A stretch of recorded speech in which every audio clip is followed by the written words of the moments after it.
And from a sceptic's point of view, did you hear the noise of the marching band outside? I didn't hear the noise. You guys all reacted very strongly to it. But if you had have heard it, from a sceptic's point of view, what would you put that down to? I just don't know. I mean, sceptics don't have the answers. I can't necessarily give you an answer. Okay. So, with prisoners of crime and politics, including those of blue blood, thought to still roam here, we decide to show David one more room, an area that, unbeknown to him, once held those facing their darkest hours.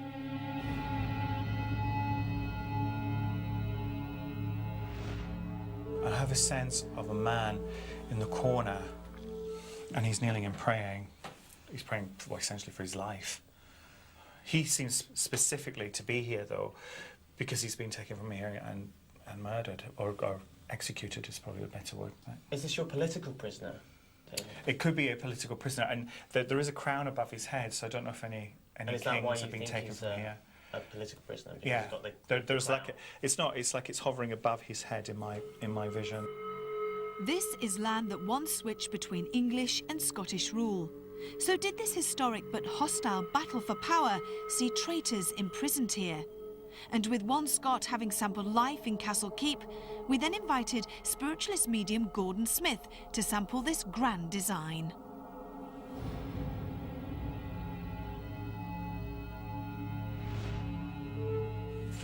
I mean, this place really gets me here. I'm surrounded by people. Right. I get the sense of one soul being surrounded by others. There's just... Is there one particular soul that stands out more than the others? There's a youngish female. A young woman, I'd say, rather than a child. I don't feel her manacled or chained up or anything like that, but I do know that she's in here. And there's such a feeling of sadness. It's almost defeatist. There's a sense of a connection between the two rooms. I mean, I want to walk through there. It's like just this horrid, horrid feeling. Anybody who would sense this and had no real sort of psychic awareness would be terrified. You hear that, yeah.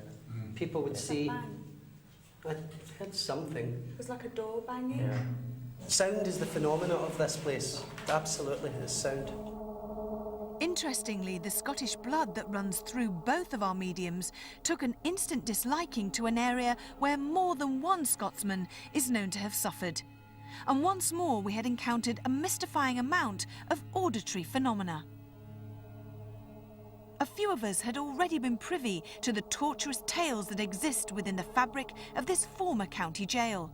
But would any of the garrison's rooms' morose memories transfer into Gordon's psyche? Where would you think the door, you know, the other room that we were in, where do you think that would have been, the connecting door? I'm kind of drawn over here. And Gordon, do you feel that, I mean, psychically, because obviously there's brickwork there, which is different from the stonework. Yeah. And so, you know, sceptically speaking, you know, you might be drawn to that psychologically. Skeptically, I could have been drawn to that psychological. That was the first place I walked. Yeah. I mean, even as Yvette said, where do you feel I was being pulled in that direction? And again, everything I'm feeling down here is all in my gut, which tells me it's a very dense, heavy energy. It's almost as if this one woman stands out in a crowd, but it's like a pack of dogs surrounding her. The people, it's like What they want converging on her. There's certainly something that's befell this young woman that is pretty horrific. So far, a predominantly heavy and uncomfortable air has followed both of our psychics around this building. However, one small and enclosed area was about to offer Gordon a little light relief to lift Castle Keep's dark mood. I feel this is more spiritual up here. It's almost like hearing hymns, and there's something in prayer and people in their robes and whatnot. I just feel as though there's an essence of, as it goes higher up, it's clearing and clearing and clearing. It's almost like that's the first sign of cleansing, or that there's light getting into the place. Okay. And I don't mean bright light, I mean just some kind of spiritual light. Okay. Given the rich history associated with a castle situated in border country, it is no surprise that so many of the memories still held here are of a belligerent nature. Prisoners of the Anglo-Scottish War were often held here, as were latter-day criminals who often found themselves chained to their cell walls. But by contrast, those who were condemned to death often turned to their faith, despite knowing that their fate in this world was already sealed. Nightfall signalled our intentions to discover more of Castle Keep's many mysteries, so we decide that two groups are better than one. and with David and Louis leading Richard, Rachel and both Johns into the Great Hall, I joined Gordon, Stuart, Ian and Joe in an area that witnessed so much suffering.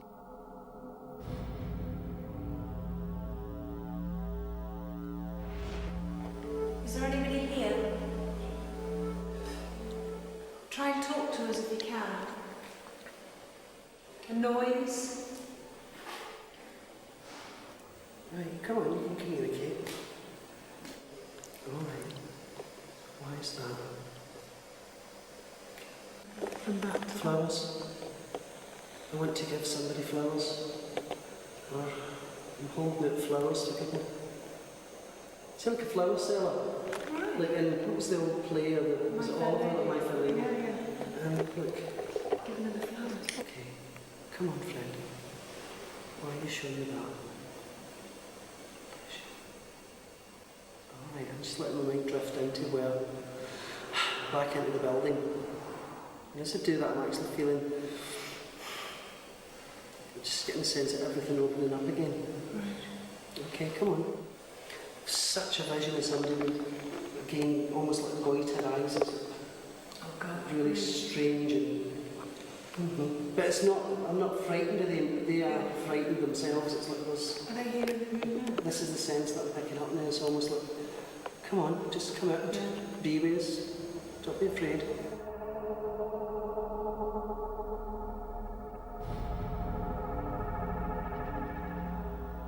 She's come down, she's in this room now. She's going round the outsides of this room towards us. Whoa, she's right here. Do you feel a draft, Rachel, right between you and me? Yeah. She moved as soon as I said, let's communicate. She's here. It's here. Can you feel it? If you go It's here. extraordinary. Because she's right here.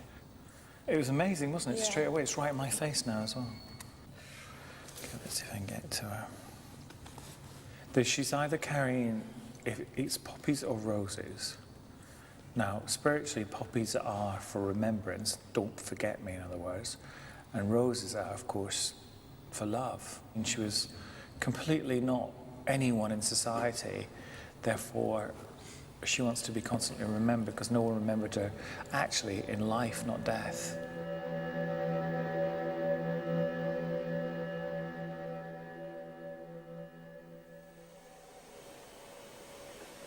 I actually get a sense of the young lady coming forward.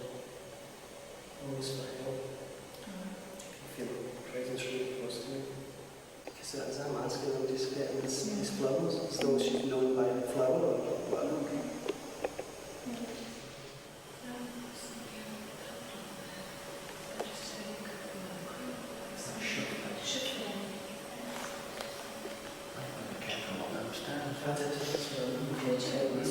Something going up there. Is it worth going up Yeah. there? Going into that I room think again so. and see if we can... You can't see this. Yeah.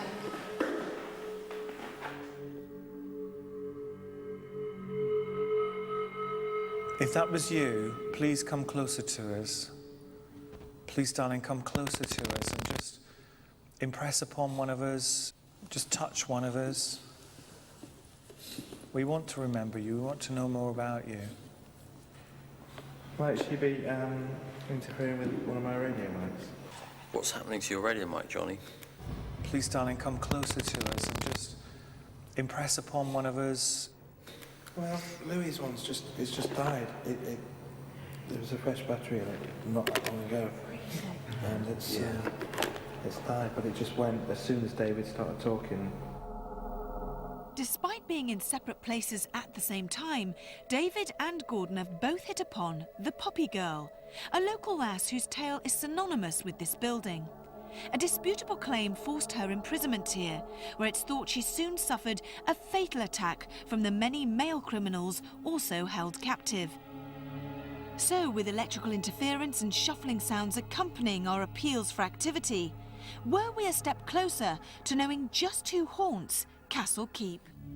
Thousands upon thousands of different souls have walked its bare and basic floors, but how many have returned from beyond their grave? The early stages of our night vision vigils has separately seen both David and Gordon sense a flowery female, a term more akin to her profession than the manner in which she is thought to have passed. But it's like a pack of dogs surrounding it. They're people. It's like What they want? converging on her. There's certainly something that's befell this young woman that is pretty horrific. And even more bizarrely, electrical interference and a shuffling of feet have been recorded in the Great Hall, a sign that David feels signals this girl's powerful presence. If that was you that drew the energy, try and do it too. If you can do it once, try and do it again. Try and do it with my microphone. If she'd understand what a microphone is, but I suspect she must do. Or touch one of us. Better still, please show yourself. She's still close by, David. Yeah. She's a really sorrowful little thing. So is she in visitation then, David? She's around, yeah. I think she's grounded. She's not visiting, she's grounded. She's grounded, but she's not residual, she's... No, she's not residual, she's too strong. She's active. Yeah, she's active.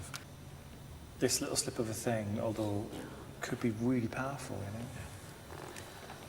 What do you mean by powerful then, David? Powerful enough to cause phenomena, powerful enough to make you feel ill, powerful enough to take over a voice box. I wish she would. She's trying with mine, I can tell you. She's trying with mine. But my voice is drying up because she's trying really hard.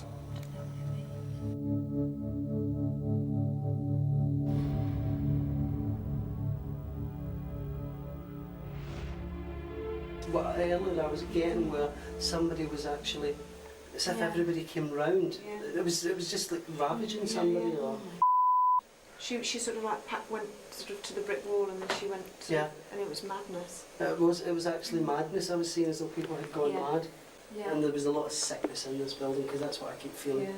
Total sickness. But It sounded like rattling of tables. Whoa, and another? Another. What was that noise as well? Was that you moving here? No, I've not shifted. What noise that did was you a noise, yeah. In there? Yeah. Yeah, over there. Did we put those chairs back? Like, did you put that one there? Oh. So hang on a minute, one... Back to front, yeah. No, wait a minute, but one... Did you put one on top of the No. other, Stuart? No, I did not. No, that one's moved. Whoa, come and have a look. Watch careful, just be careful. See? Just have to put the...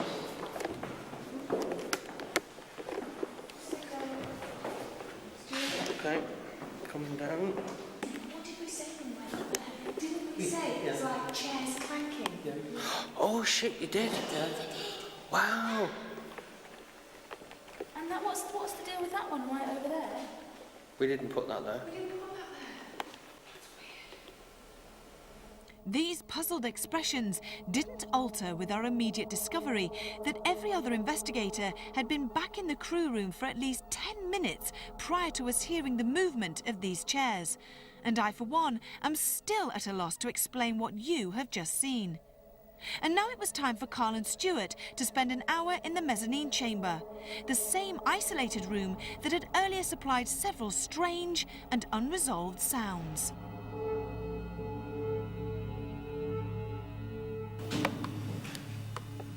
I just sort of heard like somebody shuffling on the stairs or moving on the stairs.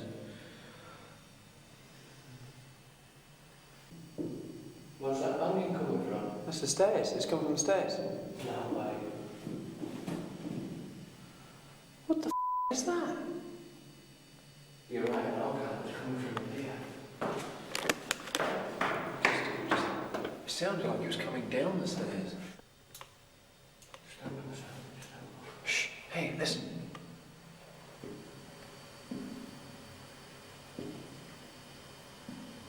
Where's it coming? It's coming from up here, that can't. Shh. Hey, listen.